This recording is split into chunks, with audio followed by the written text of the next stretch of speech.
नमस्कार, आप देख रहे हैं टैक्स गुरु। मैं हूं प्रियंका संभव। टैक्स कैसे बचे और उसे बचाने में कोई गलती ना हो, ये हम सभी की उधेड़-बुन रहती है और आपकी इसी टेंशन को कम करने के लिए हमारे टैक्स एक्सपर्ट्स टैक्स के हर पहलू को सिंप्लीफाई करते हैं आपके लिए। देश के चुनिंदा टैक्स एक्सपर्ट्स हर हफ्ते टैक्स गुरु में टैक्स कैलकुलेशन से लेकर टैक्स के कठिन नियमों को आसान बनाते हैं और इसमें आज मेरी मदद करने के लिए हैं मुंबई से हमारे टैक्स एक्सपर्ट बलवंत जैन। नमस्ते बलवंत जी, बहुत सारे सवाल हैं आपके लिए, लेकिन आपसे बातचीत शुरू करते हैं उससे पहले बताते हैं आज शो में क्या कुछ खास रहेगा। टैक्स गुरु में आज समझिए एचयूएफ में कर्ता के न रहने पर कौन और कैसे बनेगा उत्तराधिकारी। क्या पत्नी भी एचयूएफ का कर्ता बन सकती हैं? सुप्रीम कोर्ट का एक अहम फैसला जो पीएफ कैलकुलेशन में एक क्लैरिटी लेकर आ रहा है और साथ ही में नौकरी छोड़ने पर लीव इनकैशमेंट की जो रकम मिलती है उस पर टैक्स देना होता है या नहीं। लेकिन शुरुआत करते हैं एक उलझन जो हमारे पास एक क्वेरी के जरिए पहुंची और हमने सोचा कि इसमें क्लैरिटी लाना जरूरी है क्योंकि कई लोग ऐसे सिचुएशन में फंस जाते होंगे। हिंदू अनडिवाइडेड फैमिली यानी एचयूएफ, अगर एचयूएफ का जो कर्ता है वो गुजर जाए तब क्या होगा? तब इसका कर्ता कौन बनेगा? आगे सक्सेशन प्लान क्या होना चाहिए? क्या पत्नी को कर्ता बनने का अधिकार है? और साथ ही में अगर घर में बच्चे भी हैं तो उनके क्या अधिकार होते हैं? नाबालिग बेटा कर्ता बन सकता है या नहीं? ये तमाम सवाल हमारे पास पहुंच रहे हैं और इसी को रखते हैं बलवंत जी के सामने। बलवंत जी, आप तो एचयूएफ पे बहुत कुछ लिखते रहते हैं, तो ये समझाइए अगर एचयूएफ का जो कर्ता है हेड ऑफ द फैमिली वो जब नहीं रहे तो उसके बाद क्या प्लान होता है? ये एचयूएफ आगे कैसे बढ़ेगा? देखिए प्रियंका, ऐसा है कि एचयूएफ का जनरली परपेचुअल एग्जिस्टेंस होता है। मतलब कर्ता के रहने नहीं रहने से उसके एग्जिस्टेंस पे फर्क नहीं पड़ता है। जैसे कर्ता नहीं रहेगा तो उसके बाद में जो सीनियर मोस्ट को पार्टनर है उस फैमिली में वो उसका कर्ता बनेगा और अगर वो सीनियर मोस्ट को पार्टनर तैयार नहीं है तो जो नेक्स्ट है वो उसमें बन सकता है। जहाँ तक प्रश्न वाइफ के कर्ता बनने का है, वाइफ चूंकि को पार्टनर नहीं होती है, मैं बता देना चाहूँगा प्रियंका कि जो व्यक्ति उस फैमिली में जन्म लेता है वो को पार्टनर बनता है। 2005 में जो हिंदू सक्सेशन एक्ट का अमेंडमेंट हुआ उसके पहले सिर्फ मेल जो है वही कर्ता बन सकते थे और वही को पार्टनर गिने जाते थे, पर ये अमेंडमेंट के बाद में जो बेटी है वो जन्म लेती है वो भी को पार्टनर होती है। इसके अलावा जो कोई अडॉप्शन से बाहर से आता है वो कर्ता अपना को पार्टनर होता है और कर्ता बन सकता है। जहाँ तक प्रश्न लड़की का, मैंने जैसे बताया कि अभी सुप्रीम कोर्ट का डिसीजन भी आया था सुजाता शर्मा वर्सेज मनु गुप्ता में 2016 में, जिसमें दिल्ली हाई कोर्ट ने क्लियर कट बोला है कि लड़की है वो भी कर्ता बन सकती है। जहाँ तक प्रश्न माइनर के कर्ता बनने का है, माइनर चूंकि खुद एलिजिबल नहीं है कोई भी कॉन्ट्रैक्ट करने के लिए, पर वो कर्ता बन सकता है और उसके जो नेचुरल गार्जियन है, जैसे इस केस में मदर रहेगी तो मदर है ना वो उसके बिहाफ पे एक्ट करेगी एज अ नेचुरल गार्जियन। ठीक है, चलिए इसी से जुड़ा एक सवाल भी आया है और ये सवाल बिल्कुल हाईलाइट कर रहा है। यहाँ जितिन छिलानी ने ये सवाल भेजा है, बहुत इंटरेस्टिंग सवाल है बलवंत जी। इनके जो दादाजी थे उनका एचयूएफ का अकाउंट था और दादाजी ही करता थे उस एचयूएफ के सारे टैक्सेस, वही अदा करते थे इससे। उनकी मृत्यु के बाद अब परिवार में 2 पोते हैं, 2 बेटी है और उनकी पत्नी यानी जितिन जी की दादी हैं। जितिन जी के पिता जो थे उनकी मृत्यु 12 साल पहले ही हो चुकी है। तो पूछ रहे हैं कि अब कर्ता कौन बन सकता है और कौन अकाउंट में सामान्य रूप से ट्रांजैक्शन कर सकता है? इस प्रक्रिया के लिए बैंक से किस तरह की फॉर्मेलिटीज इन्हें पूरी करनी होगी? बलवंत जी, देखिए मैंने बताया प्रियंका कि अभी जैसे इनकी फैमिली में भी 2 लड़के और 2 लड़कियां बचे हैं तो वो चारों को पार्टनर है। मतलब वो चारों में से जो भी सीनियर मोस्ट हो आम सहमति से उसको कर्ता बनाया जा सकता है। जहाँ तक बैंकिंग ट्रांजैक्शंस ऑपरेशन करने का सवाल है, नॉर्मली कोई डॉक्यूमेंट वगैरह नहीं लगता है, परंतु बैंक अपनी सेफ्टी के लिए कुछ डॉक्यूमेंट मांगती है तो जो फैमिली के मेंबर्स हैं वो एक डिक्लेरेशन दे सकते हैं कि भाई ये हमारे जो कर्ता है उनकी डेथ होने के बाद में अभी ये पर्टिकुलर व्यक्ति को जो सीनियर मोस्ट है उसको कर्ता नियुक्त किया गया है और ये डॉक्यूमेंट देने के बाद में बैंक मतलब जो कर्ता का नाम है वो नया नाम डाल देगी और पुराना नाम निकल जाएगा। साथ में डेथ सर्टिफिकेट भी देना पड़ेगा जो आपके एग्जिस्टिंग कर्ता है उनका। ठीक है, तो आपसी सहमति से ये नाम वो प्रपोज कर सकते हैं कि ये होंगे अब इस एचयूएफ के कर्ता। लेकिन एक क्लैरिफिकेशन बलवंत जी, क्योंकि ये सवाल हमारे पास एक दर्शक का भी आया था। आपने कहा डेथ सर्टिफिकेट देना ज़रूरी है, लेकिन क्या साथ ही में जो करता है उसकी तरफ से एक सक्सेशन सर्टिफिकेट होना भी ज़रूरी है क्या, कि मेरे बाद ये करता होंगे, ऐसा भी एक डॉक्यूमेंट तैयार रखना चाहिए क्या? नहीं प्रियंका, जो सक्सेशन सर्टिफिकेट की ज़रूरत तो जब इंडिविजुअल किसी की डेथ हो जाती है और उनकी प्रॉपर्टी किसको मिलेगी उसके लिए ज़रूरत पड़ती है। एचयूएफ में सक्सेशन सर्टिफिकेट की ज़रूरत नहीं है। जो करता है, करता की जो इंडिविजुअल प्रॉपर्टी है वो कौन इनहेरिट करेगा और किसको जाएगी उसके लिए सक्सेशन सर्टिफिकेट लगेगा। परंतु एचयूएफ की जो प्रॉपर्टी है, जो बैंकिंग अकाउंट्स वगैरह है, उसके लिए एक बैंक सक्सेशन सर्टिफिकेट इंसिस्ट नहीं कर सकता। मतलब वो दोनों अलग अलग मतलब पर्सन है। जैसे करता खुद की इंडिविजुअल कैपेसिटी में है और एक एचयूएफ का करता है, दोनों अलग अलग है, तो बैंक को ये मांगना नहीं चाहिए। ठीक है, चलिए अब बढ़ते हैं कुछ और सवालों की तरफ। गुरुग्राम से एसके चोपड़ा हमारे साथ जुड़ रहे हैं। नमस्ते चोपड़ा जी, कैसे हैं आप, कैसे मदद करें? बस थैंक यू वेरी मच। हम 6 brothers and 2 sisters हैं। तो my father built a plot in 1952 जी। For living.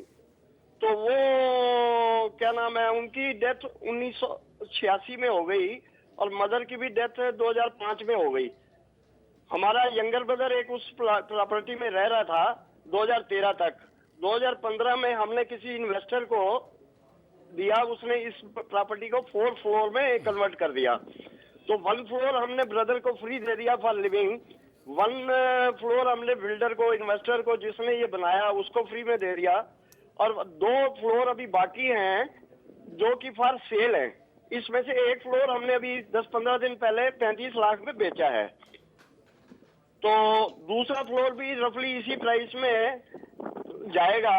तो मैं ये जानना चाहता हूँ कि हमने ये 6 भाइयों में 5.5 लाख रुपए ईच में डिवाइड किया है 35 लाख को।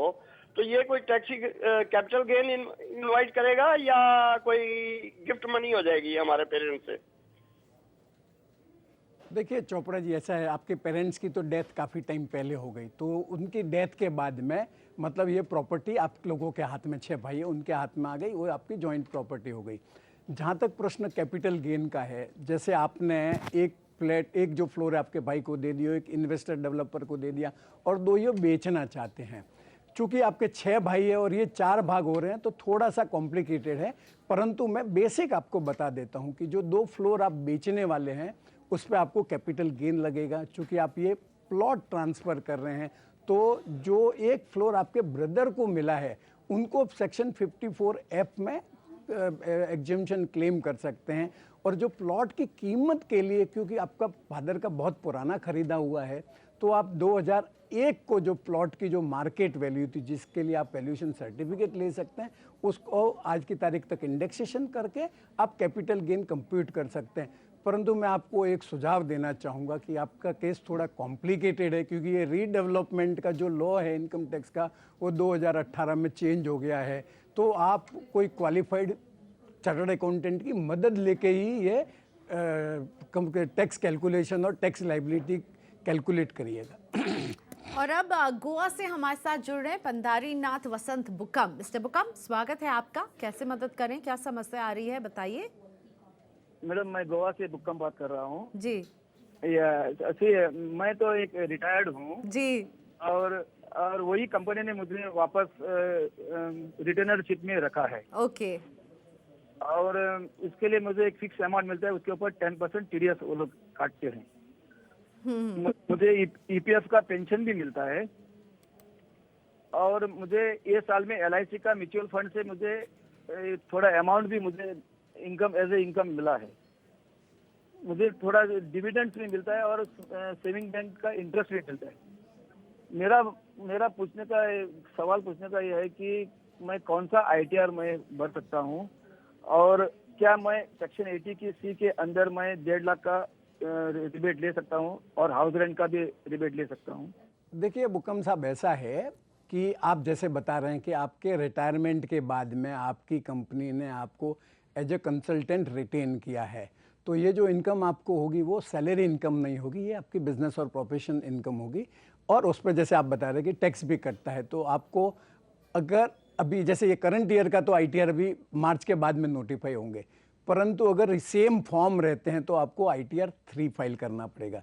दूसरा आपका जो प्रश्न था कि आपका सेविंग बैंक का इंटरेस्ट है, अगर 50,000 रुपये तक है, बाकी FD का इंटरेस्ट वगैरह मिला के, तो सीनियर सिटीजन को ATTTB का डिडक्शन है, तो वो आपको उस पर टैक्स लाइबिलिटी नहीं आएगी।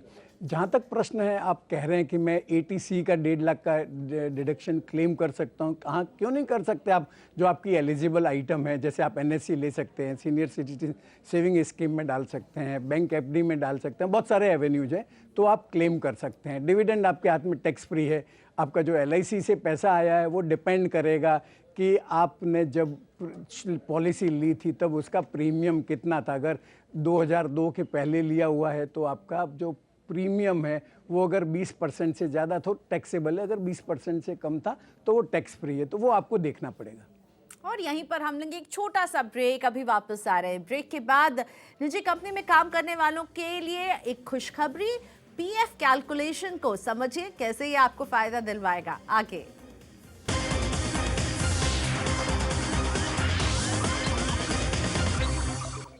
Welcome back. आप देख रहे हैं टैक्स गुरु। PF कैलकुलेशन पर सुप्रीम कोर्ट का एक अहम फैसला आया है जो कि PF कैलकुलेशन पर एक क्लैरिटी ला रहा है। इस फैसले के अनुसार अब बेसिक सैलरी और स्पेशल अलाउंस के आधार पर PF तय होगा, ना कि केवल बेसिक और DA को कंसिडर किया जाएगा, लेकिन अब स्पेशल अलाउंस भी जो है उसके आधार पर PF तय होगा। यानी इससे तो यही लग रहा है कि PF की अब रकम बढ़ जाएगी, लेकिन क्या इससे टेक होम सैलरी पर फर्क पड़ेगा? बलवंत जी, आपका क्या टेक है सुप्रीम कोर्ट के इस फैसले पर? हमें फायदा मिलेगा PF में?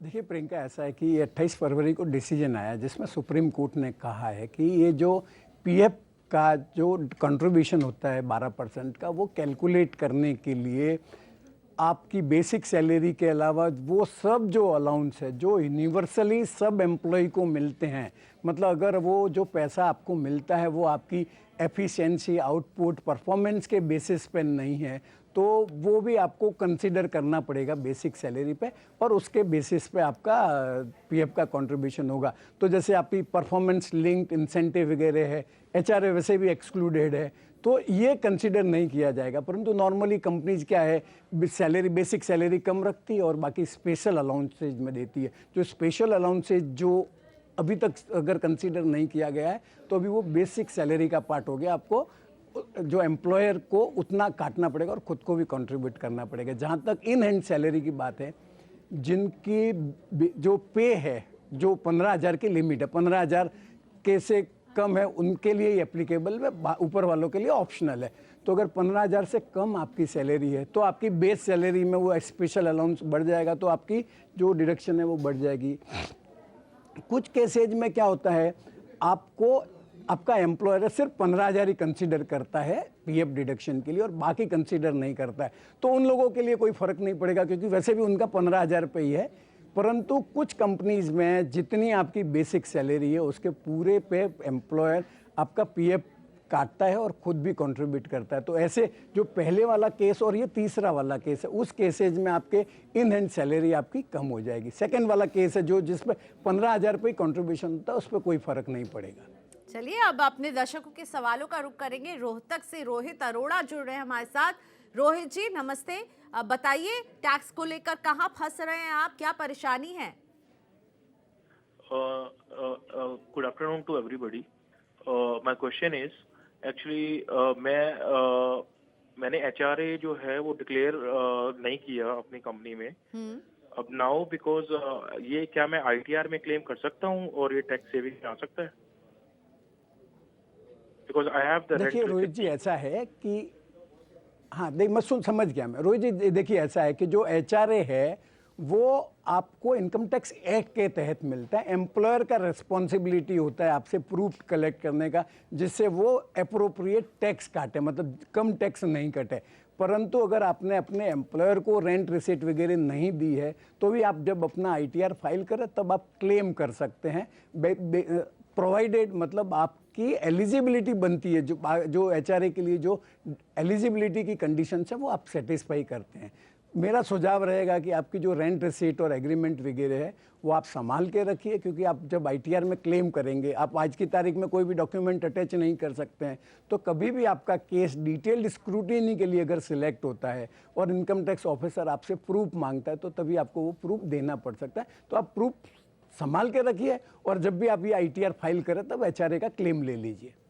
अगला सवाल राकेश कुमार गर्ग जी का है, जिन्होंने बताया कि वो 65 साल के सीनियर सिटीजन हैं, पिछले 20 साल से सीड ट्रेडिंग का एक बिजनेस कर रहे हैं। इन्होंने अभी तक कोई इनकम टैक्स रिटर्न नहीं भरा है। जनवरी 2019 में इनको आईटी विभाग की कंप्लायंस पोर्टल की ओर से रिटर्न न भरने का एक एसएमएस आया।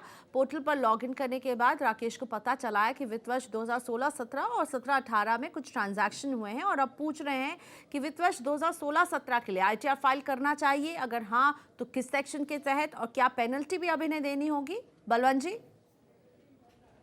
देखिए प्रियंका, ऐसा है कि रोहित जी या जो बाकी टैक्स पेयर्स भी हैं अभी सिर्फ 1 साल का ही इनकम टैक्स का रिटर्न भर सकते हैं, जो मार्च 18 खत्म हुआ, और वो भी 31 मार्च तक कर सकते हैं, और उसमें भी आपको 10,000 का लेट फाइलिंग फीस देना पड़ेगा। जहाँ तक 2016-17 का जो रिटर्न फाइल करना है वो अगर आपको सेक्शन 148 का नोटिस आता है तो वो आप उस रिटर्न भर सकते हैं, परंतु उस सिचुएशन में आपको टैक्स तो भरना ही पड़ेगा। इसके अलावा आपका जो इनकम जो है जिस पे आपका टैक्स नहीं भरा है उस पे ऊपर जो टैक्स लाइबिलिटी होती है उसका 50% से लेके 200% तक आपसे पेनल्टी लेवी की जा सकती है, डिपेंडिंग ऑन कि वो आपका अंडर रिपोर्टिंग है या मिस रिपोर्टिंग है। परंतु जब तक आपको 148 का नोटिस नहीं आ सकता तब तक कोई आईटीआर आप फाइल नहीं कर सकते। अगला सवाल पूछने के लिए कोलकाता से राजीव कौर हमारे साथ हैं। नमस्ते राजीव जी, पूछिए अपना सवाल। मेरा भाई दुबई में है, तो उसमें पीपीएफ अकाउंट ओपन किया था नवंबर 15 को, और वो वाला पीपीएफ अकाउंट अभी चला सकता है कि नहीं चला सकता है, ये जानकारी चाहिए था। हाँ देखिए राजीव जी, ऐसा है कि आपके ब्रदर ने जो ये पीपीएफ अकाउंट अगर एनआरआई बनने के, नॉन रेसिडेंट बनने के पहले अगर खोला है तो उसको 15 साल तक आप चला सकते हैं, परंतु 15 साल के बाद में आप एक्सटेंड नहीं कर सकते। बीच में वैसे गवर्नमेंट का एक नोटिफिकेशन आया था कि जो भी व्यक्ति ने पीपीएफ अकाउंट खोल रखा है वो जैसे ही नॉन रेसिडेंट बन जाएंगे वैसे उनको वो बंद करना पड़ेगा, पर वो जो नोटिफिकेशन है वो भी सस्पेंड हो गया है। परंतु अगर आपके ब्रदर ने वो जो अकाउंट है अगर नॉन रेसिडेंट बनने के बाद में खोला है तो वो गलत काम हुआ है। आप बैंक मैनेजर को अप्रोच कीजिए और वो अकाउंट बंद करवा दीजिए। ब्रेक के बाद हम समझने वाले हैं कि नौकरी छोड़ने पर जो लीव इनकैशमेंट की रकम मिलती है इस पर टैक्स लगता है या नहीं।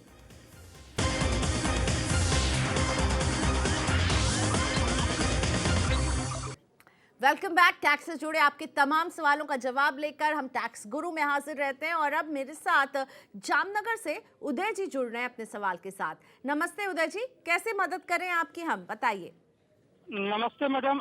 एक्चुअली 2015 में मैंने एक कंपनी से रिजाइन किया था, और रेजिग्नेशन में हमको लीव इनकैशमेंट में कुछ अमाउंट मिला था, 1 lakh something, less than 2 lakh. तो वो अमाउंट एक्चुअली उस पे हमने टैक्स पे कर दिया था, लेकिन कुछ ही दिन पहले, अभी मुश्किल से 1.5-2 महीने या 3 महीने पहले टैक्स गुरु प्रोग्राम से मुझे पता चला कि रेजिग्नेशन में जो लीव इनकैशमेंट मिलता है वो टैक्स फ्री होता है। तो मेरा तो जो लास्ट डेट था रिवाइज्ड आईटीआर फाइलिंग की भी डेट निकल गई है। अब हमारे पास क्या रिमेडी है कि हम अपना एक्स्ट्रा टैक्स पेड जो गवर्नमेंट को हो गया है वो रिटर्न ले सकूं, क्योंकि रिवाइज आईटीआर भी हम फाइल नहीं कर सकते हैं और उस पर हम ये टैक्स भी पे कर चुके हैं। Please madam.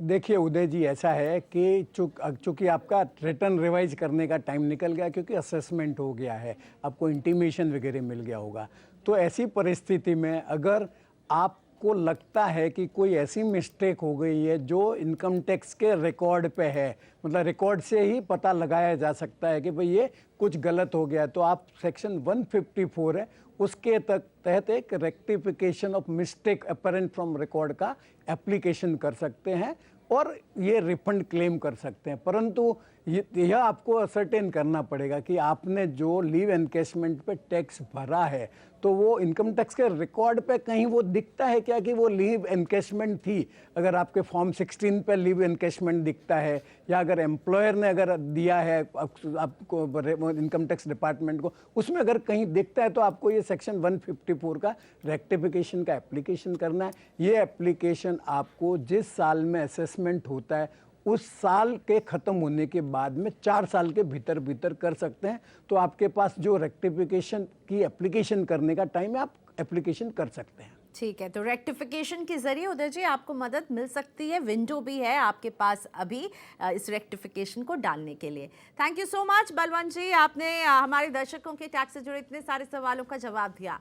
टैक्स गुरु में हमें दीजिए इजाजत, लेकिन टैक्स से जुड़ा वो सवाल जो आपको परेशान कर रहा है उस परेशानी को भेजिए हमारे पास। हमारा ईमेल एड्रेस है tax@moneycontrol.com। सवाल के साथ अपना नाम और मोबाइल नंबर भी भेजें और हमारे टैक्स एक्सपर्ट आपको निकालेंगे आपकी इस उलझन से। तो अगले हफ्ते हम फिर हाजिर रहेंगे आपका टैक्स बचाने के लिए। नमस्कार।